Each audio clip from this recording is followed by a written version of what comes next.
નમસ્કાર, આપ જોઈ રહ્યા છો ન્યૂ ભારત ન્યૂઝના વિશેષ સમાચારો અને હું છું આપની સાથે વલ્લરી વ્યાસ। સમાચારોમાં વાત કરીએ તો ગીર સોમનાથ ખાતે આયોજિત સોમનાથ સ્વાભિમાન પર્વમાં વડાપ્રધાન નરેન્દ્ર મોદીએ લાખોની જનમેદનીને સંબોધતા ભારતના અટલ આત્મગૌરવની ગાથાનું વર્ણન કર્યું હતું। સોમનાથ મંદિર પર થયેલા પ્રથમ આક્રમણના 1000 વર્ષ અને સરદાર વલ્લભભાઈ પટેલ દ્વારા કરાયેલા પુનઃનિર્માણના 75 વર્ષ પૂર્ણ થવાના અવસરે આ ભવ્ય શૌર્ય સભા આયોજિત કરવામાં આવી હતી। વડાપ્રધાને શંખ સર્કલથી સદભાવના ગ્રાઉન્ડ સુધીની 2 કિલોમીટરની શૌર્ય યાત્રામાં ભાગ લીધો હતો, જેમાં 108 અશ્વોની પરેડનું આકર્ષણનું કેન્દ્ર બન્યું હતું। સભાને સંબોધતા તેમણે જણાવ્યું હતું કે ગજનીને લઈ અને ઔરંગઝેબ સુધી આ આક્રમણખોરોએ ભારતની આસ્થાને ઠેસ પહોંચાડવા મંદિર તોડ્યા, પરંતુ સોમનાથની શક્તિ અને ભારતનો આત્મા ક્યારેય નષ્ટ થયો નથી। તેમણે પૂર્વજોના બલિદાનને યાદ કરતા જણાવ્યું હતું કે આ ભૂમિ મહાદેવ અને ભગવાન કૃષ્ણના આશીર્વાદની પવિત્ર છે। સરદાર વલ્લભભાઈ પટેલના સંકલ્પને યાદ કરતા વડાપ્રધાને જણાવ્યું હતું કે પુનઃનિર્માણના માર્ગમાં અનેક અવરોધો આવ્યા હતા, તેમ છતાં પણ જામ સાહેબ જેવા દેશભક્તોના સહયોગથી સોમનાથ ફરી બેઠું થયું છે। આ સમગ્ર પ્રસંગે 72 કલાક સુધી અવિરત ઓમકારના નાદ અને ભવ્ય ડ્રોન શો દ્વારા સોમનાથના ઇતિહાસને જીવંત કરવામાં આવ્યો હતો। લાખો ભક્તોની હાજરીમાં આ ઉત્સવ ગૌરવ અને ગરિમાનું પ્રતીક બની રહ્યું છે। પીએમ નરેન્દ્ર મોદી પૂર્વજોના બલિદાનની વાત કરી અને કહ્યું કે આ ભૂમિ મહાદેવ તેમજ ભગવાન કૃષ્ણ સાથે પણ જોડાયેલી છે। સરદાર વલ્લભભાઈ પટેલને પણ પુનઃનિર્માણમાં અવરોધોનો સામનો કરવો પડ્યો હતો, તેમજ જામ સાહેબે 1 લાખ રૂપિયાનું દાન આપ્યું હતું આ મંદિરના નિર્માણ માટે।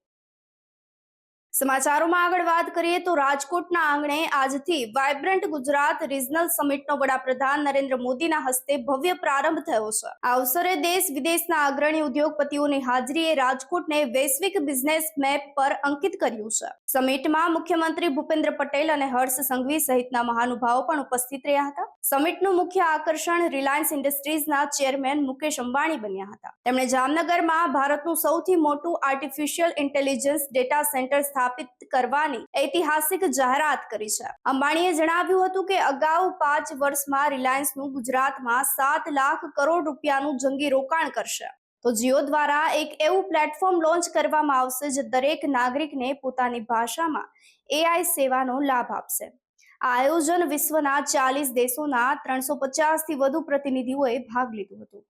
હર્ષ સંઘવીએ જણાવ્યું હતું કે આ સમિટથી ખાસ કરીને રાજકોટના MSME સેન્ટર અને એન્જિનિયરિંગ હબને વૈશ્વિક સ્તરે એક નવી ઓળખ મળશે। અદાણી પોર્ટ્સના કરણ અદાણી અને ટોરેન્ટ ગ્રુપના સમીર મહેતા જેવી હસ્તીઓએ પણ હાજરી આપી હતી। ગુજરાતના ઔદ્યોગિક ભવિષ્યને વધુ ઉજ્જવળ બનાવ્યું છે। વડાપ્રધાન નરેન્દ્ર મોદીના વિઝન હેઠળ ભારત હવે અનુયાયી મીટ વૈશ્વિક શક્તિ બનવા તરફ અગ્રેસર બની રહ્યું છે। સમાચારોમાં આગળ વાત કરીએ તો જામનગર જિલ્લાના ધ્રોલ તાલુકામાં તસ્કરોએ આસ્થાના ધામને જ નિશાન બનાવતા પોલીસને પડકાર ફેંક્યો છે। ઇટાળા ગામે આવેલા એક મંદિરમાં ગત રાત્રિએ તસ્કરોએ ત્રાટકી અને સોના તેમજ ચાંદીના કિંમતી દાગીના અને દાન પેટીમાં રહેલી રોકડ રકમની ચોરી કરી પલાયન થઈ ગયા હતા। સમગ્ર ઘટનાના દ્રશ્યો સીસીટીવી કેમેરામાં કેદ થયા છે। ફૂટેજમાં જોઈ શકાય છે કે 3 તસ્કરોએ સાથે મળી અને આ ચોરીની ઘટનાને અંજામ આપ્યો હતો। પકડાઈ જવાની બીકે તસ્કરોએ સીસીટીવી કેમેરાને ગેલોર વડે તોડી નાખવાનો પ્રયાસ પણ નિષ્ફળ નીવડ્યો છે। જોકે તેમની આ હરકત કેમેરામાં કંડારાઈ ગઈ છે। સવારના સમયે જ્યારે ભક્તો અને પૂજારી મંદિરે પહોંચ્યા ત્યારે ચોરી થઈ હોવાનું સામે આવ્યું હતું। મંદિરના ઘરેણા અને રોકડ ચોરાઈ જતા ગ્રામ્યજનોમાં ભારે રોષ જોવા મળી રહ્યો છે। આ સમગ્ર મામલે હવે ગ્રામ્યજનો દ્વારા પોલીસને જાણ કરવામાં આવી છે અને હાલ પોલીસ ફરિયાદ નોંધી અને વધુ તજવીજ હાથ ધરી છે। પોલીસ સીસીટીવી ફૂટેજના આધારે 3 તસ્કરોને પકડવા માટે ચક્રો ગતિમાન કરી રહી છે। તો શાંત ગણાતા ગ્રામ્ય વિસ્તારમાં બનેલી આ ઘટનાથી સુરક્ષા વ્યવસ્થા સામે અનેક સવાલો ઉભા થઈ રહ્યા છે। રાજકોટ જિલ્લાના જેતપુરમાં કૌટુંબિક ઝઘડાએ એક લોહિયાળ સ્વરૂપ ધારણ કરતા ચકચાર મચી ગઈ છે। શહેરના ધોજાધાર વિસ્તારમાં રહેતા એક પરિવારમાં પતિએ પોતાની જ પત્નીની કરપીણ હત્યા કરી નાખી છે। સામાન્ય બોલાચાલી અને ઝઘડા એટલી હદે વધી ગયા હતા કે ઉશ્કેરાઈ ગયેલા આ પતિએ પોતાની પત્ની પર તીક્ષ્ણ હથિયાર વડે હુમલો કરી દીધો હતો।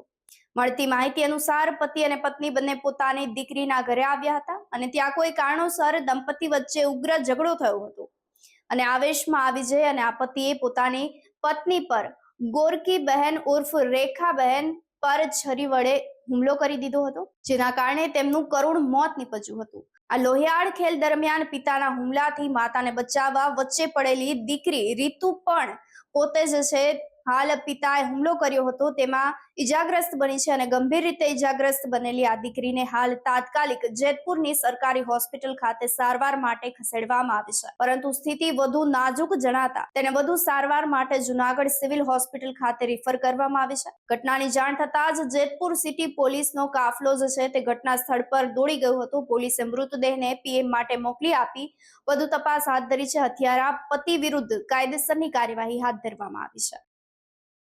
સમાચારોમાં આગળ વાત કરીએ તો સોમનાથના પવિત્ર આંગણે આયોજિત ઐતિહાસિક સોમનાથ સ્વાભિમાન પર્વની ભવ્યતા અને શ્રદ્ધાળુઓના ભારે ઉત્સાહને ધ્યાન પર રાખી અને હાલ જે છે તે રાજ્ય સરકારે એક મહત્વપૂર્ણ નિર્ણય કર્યો છે। વડાપ્રધાન નરેન્દ્ર મોદીની પ્રેરક ઉપસ્થિતિમાં 8 જાન્યુઆરીથી શરૂ થયેલો આ મહોત્સવ હવે 11 જાન્યુઆરીને બદલે 15 જાન્યુઆરી સુધી લંબાવવામાં આવ્યો છે। આ નિર્ણયનો હેતુ વધુમાં વધુ લોકો આ આધ્યાત્મિક અને સાંસ્કૃતિક વારસાનો લાભ લઈ શકે તે છે। સરકારના પ્રવક્તા અને કૃષિ મંત્રી જીતુ વાઘાણીએ વિગત આપતા જણાવ્યું હતું કે વડાપ્રધાનના સંબોધનમાં લોકોની આસ્થા પ્રત્યે જે ભાવ વ્યક્ત થયો હતો તેને માન આપી અને મુખ્યમંત્રી ભૂપેન્દ્ર પટેલ અને હર્ષ સંઘવીના માર્ગદર્શનમાં આ મહોત્સવ લંબાવવાનો નિર્ણય કરવામાં આવ્યો છે। પર્વ દરમિયાન યોજાયેલી શૌર્ય યાત્રામાં 1 લાખથી પણ વધુ લોકોની જનમેદની ઉમટી પડી હતી।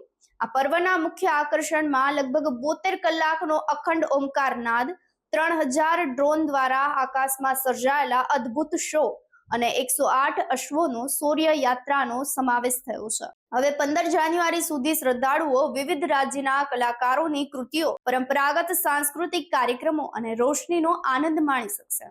ભારતીય સંસ્કૃતિના 1000 વર્ષના ગૌરવશાળી ઇતિહાસને ઉજવતા આ પ્રસંગે સમગ્ર ભારતમાંથી શ્રદ્ધાળુઓ સહભાગી બની રહ્યા છે। 8, 9, 10, 11 જાન્યુઆરી 2026થી સ્વાભિમાન પર્વ અતૂટ શ્રદ્ધાના 1000 વર્ષ સોમનાથની એક વિશેષ ઇતિહાસ આગળથી ઉજવણી થઈ છે। ત્યારે માનની મોદી સાહેબે શૌર્ય સભા 1 લાખથી પણ વધારે લોકો, શૌર્ય યાત્રા, જે પ્રકારનું સુશોભન, જે પ્રકારનું પ્લાનિંગ, જે પ્રકારનું આયોજન અને જે પ્રકારે લાઇટિંગ કરવામાં આવી છે, ઐતિહાસિક કહી શકાય એવી પળો તો માણી છે। ત્યારે માનની મોદી સાહેબની સૂચનાથી આ આપણું સોમનાથ સ્વાભિમાન પર્વ એ 15 તારીખ સુધી આ જ પ્રકારની વ્યવસ્થામાં લંબાવવામાં આવે છે।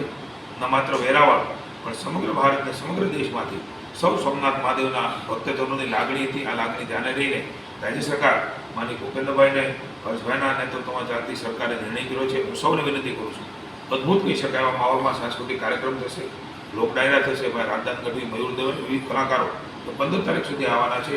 આપ સૌને આ સોમનાથ સ્વાભિમાન પર્વનું 15 તારીખ સુધીનું લંબાવીએ છીએ, ત્યારે સૌને દર્શન કરવા જવા માટે નિમંત્રણ છે। સમાચારોમાં આજે બસ આટલું જ। રજા આપો। નમસ્કાર।